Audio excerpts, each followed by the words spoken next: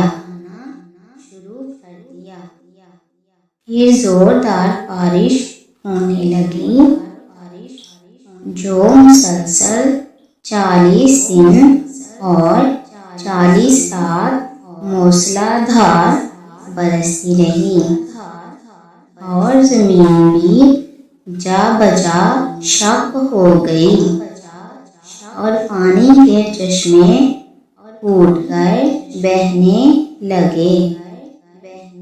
اس طرح بارش اور زمین سے نکلنے والے پانیوں سے ایسا طوفان آ گیا کہ 40 گز اونچے پہاڑوں کی چوٹیاں ڈوب گئیں۔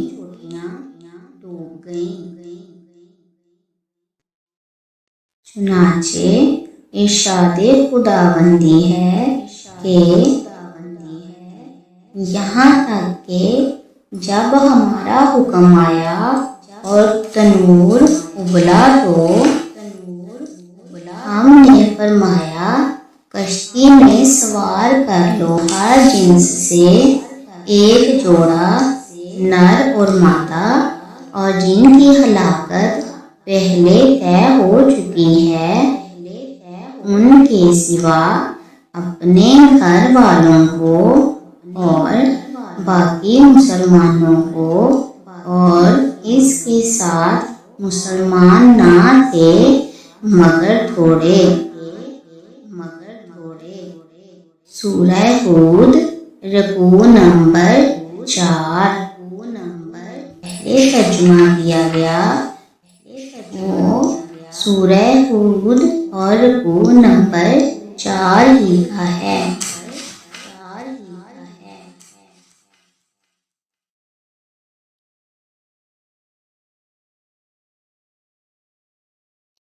اور آسمان و زمین کے پانی کی فراوانی اور طغیانی کا بیان فرماتے ہوئے ارشاد ربانی ہوا کہ ہم نے آسمان کے دروازوں کو لگاتار برسنے والے پانی کے ساتھ کھول دیا اور چشمے پھاڑ دیے تو دونوں پانی مل گئے، اور وہ کام ہو گیا جس کا فیصلہ کر لیا گیا تھا، یعنی طوفان آ گیا اور ساری دنیا غرق ہو گئی۔ طوفان کتنا زوردار تھا اور طوفانی سیلاب کی موجوں کی کیا کیفیت تھی، اس کی منظر کشی قرآن مجید نے ان لفظوں میں بیان فرمائی ہے۔ سورہ ہود رکوع نمبر 4۔ اور وہ کشتی انہیں لیے جا رہی تھی پہاڑ جیسی موجوں میں۔ حضرت نوح علیہ السلام کشتی پر سوار ہو گئے اور کشتی